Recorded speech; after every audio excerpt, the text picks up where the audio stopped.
Okay, so before we started recording, you were showing me your your hug technique. Is there a way to describe it? Um, I think when you go in for a hug, it's very much if you bring someone close into you. So I guess it's like heart to heart, isn't it? When you hug someone, you're like heart to heart. And you bring them in and you kind of squeeze them a little bit closer, then breathe into them. So it's like, Yeah, and you just kind of hold on for a second, and it's just like acknowledging that person and you know. yeah. So like you did it to me, and my experience is like our chests are touching. I can feel your boobs. I can feel your heart, and then you like inflate. You breathe in, and it's even more of that. While from behind, your hands are like holding me relentlessly and like not letting me go. It's like we are doing this. We are. Yeah. Hugs are important. I love hugs Why do you like hugs so much? because it's nice. It feels nice to like kind of share space with somebody. I read a scientific study that says that human beings need like 5 instances of contact per day just to stay sane. I agree with that. I do too. My instances of contact are usually people like throttling my shoulder in Times Square, though. The funny thing is, I feel like you can really. I feel personally, you can get a good idea of someone through how they touch you or how they hug you. You know, it's the same thing of like how someone shakes your hand. Like if it's like a limp, let go. You're just like, oh, you know, because you can read so much through someone's body language, like you don't even realize. And whether that's just kind of also having eye contact, who's someone who can't like look at you in the eyes and talks to you and like, is constantly diverting their gaze.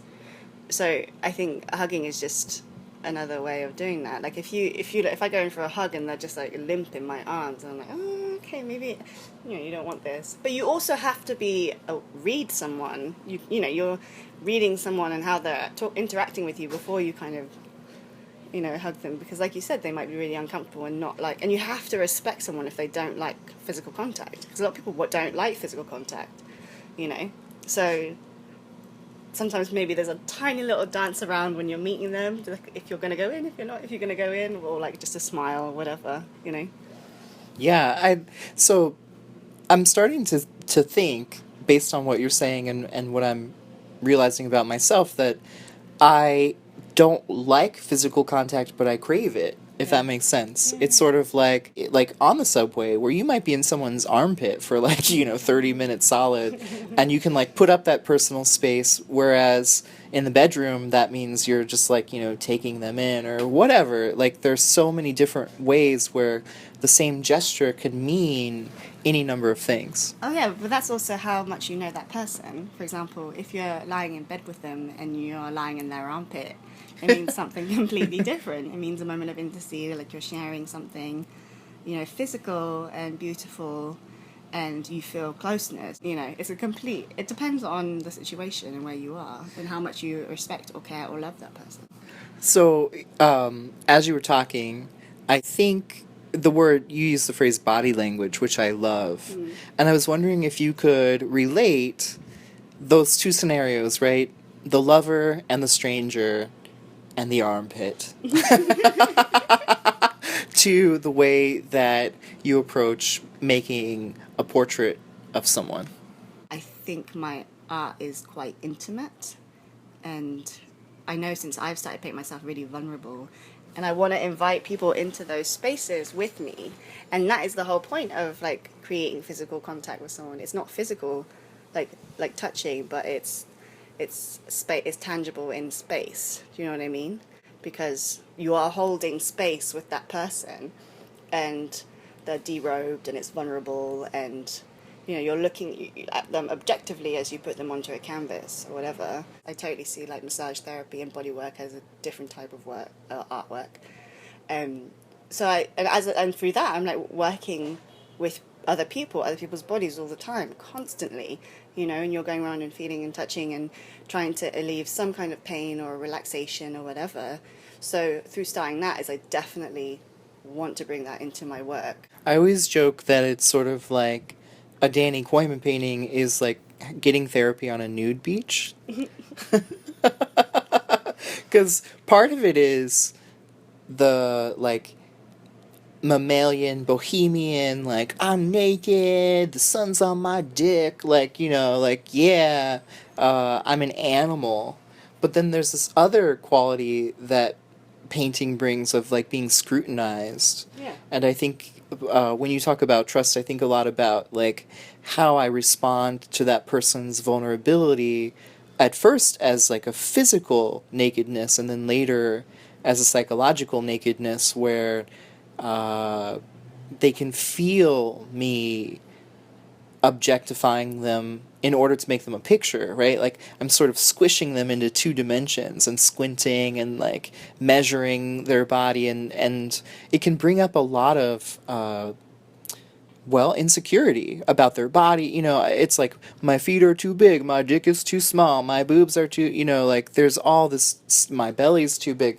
Everything's either too big or too small, and they're forced to engage that. Yeah.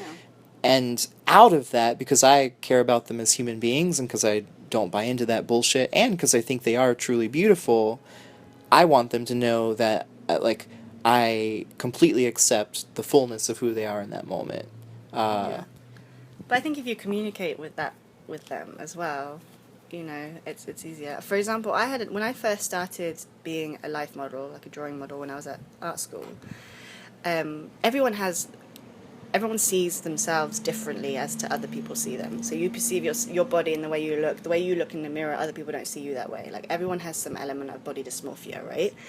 So I kind of imagined myself looking a certain way, especially at that point in my life. And I think I decided to do modeling as well, just to kind of get over some of that.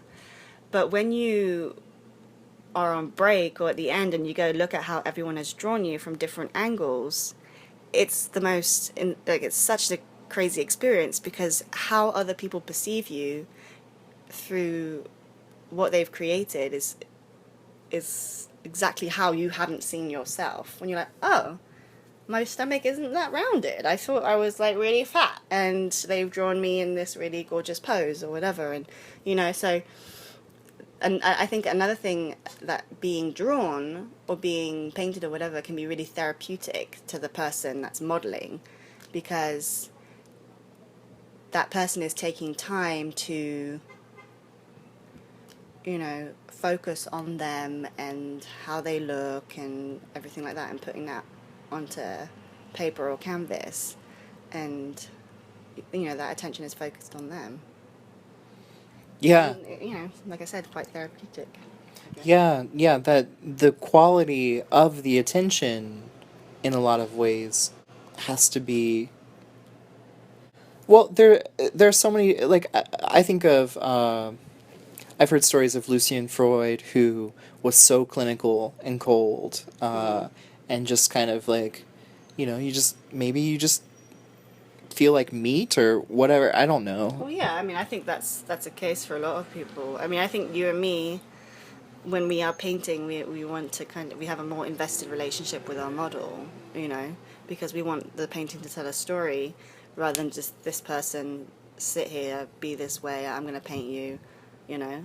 I think we both feel very similar about that, you know. So when we talk about this, we're not talking about artists on a whole and how they choose to paint their models, because I'm sure they do see them as, like, form, shape, meat on a stool, on a sofa, you know.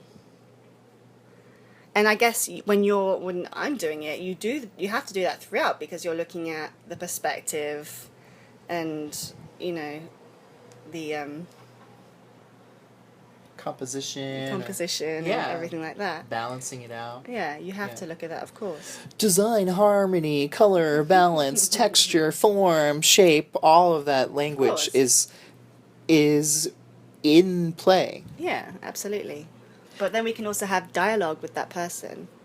And I think, like, picking up on what you're saying, like, it's not like we forget about those things, but they are running closer to the back of our minds. And it sounds like, well, I'll let you speak for yourself, but for me, it feels like having an intuitive understanding of those things allows me to kind of feel something myself as I'm painting. There are moments where I'll drop one stroke and it will become a finger, and I'll be like, okay, don't touch that. Don't fucking touch that. That's like, it felt right. That's why I see painting as a type of meditation, because you can sometimes, when you're not thinking about it too much, you can remove yourself from the subject and just let your hand move and just places on canvas, goes onto canvas and which is why it can be such an amazing process. Is you just follow, you just paint with your heart, you know? That's what it is. Anyone who's ever like gotten a runner's high or meditated or like sat in a sauna for too long, like where your brain just kind of drops out and there isn't any language anymore, and it's kind of really, for me, connected and kind of blurry and wordless is as best as I can describe it. Does that resonate with you at all? I'm really sorry, I just zoned out and I wasn't listening to what you said. Were you just like so entranced by the play of light over my body? Exactly, I just couldn't handle. I was just thinking about how to touch you. How what? How to touch you. Say more, what do you mean? I was a joke. Oh, okay. And in the end... So you can just cut that bit out. I don't want to. In the end, my hope is that what you're talking about earlier, body language... See, can I say something? Say many things. So I was listening to this really amazing podcast. I keep telling everybody, because I'm completely fascinated with neuroscience and the brain and how it functions. And there was this interesting talk about how we imitate people. Yeah. Our mirror neurons. And there was this case about this one woman who had it to such an like her brain developed it to such an extreme that she could literally physically feel like someone hurting themselves, or like a hyper empathetic who was just could feel other people's emotions like really strongly. You know, like you hear it, it's just like, that's not real, that can't be, that's magic. You know, to literally physically feel someone else's pain, or you know, or just mental strife or like sadness or happiness, to who she couldn't figure out who she was because she was just taking on other people's characteristics. And you're just like, this is insane, this can't be real. But then they did this kind of study, and it said that we are all like, we all have this, but it's on a much, much, much minute scale. So for example, it's how we imitate people's body language. When people talk in a certain way, I do this all the time, you know, especially being an English person in America, you imitate their accents without even meaning to. Or like, for example, if I'm looking at you, the way you start blinking your eyes, I'll start doing it. Or like if there's a bunch of people sat in a room, you will eventually all start breathing the same way. Because like there's these mirror neurons where you're not aware of this, but you're constantly copying other people in the slightest of ways, whether it's just like a lip twitch or whatever, or like touch your face the way a person touches their face. Yawning is like the big one, you know. And I found that so fascinating that on a constant day we are completely connected to the other person on like such a small level. But this one woman had this case where it was just on such an extreme level that she was constantly mirroring everyone's emotions and physical contact. You know, when she would feel someone being hugged next to her, she would feel that sensation of warmth and love, you know. But it was a kind of a curse because she just lost herself. And I just found that so fascinating, how we are all connected in that way that we just don't know about. You know, our brains are responding to each other subconsciously. That just blew my mind. Yeah. That's so amazing. Yeah. I mean, like, the brain fascinates me. It really, really does. Like, what it does and how we are still uncovering. I'm you know, always listening to as many stories about it as possible, you know. I have this mental image of a mirror neuron lifting a paintbrush like a barbell and just like working itself out. That in a lot of ways it seems like painting is a way of working that muscle. Yeah. Yeah, definitely. I mean, yeah, exactly. It's amazing. Well, yeah, whatever. I just find it so. I feel like I want to hug you now. Can I give you a good, appropriate hug now? Of course. Okay, here we go.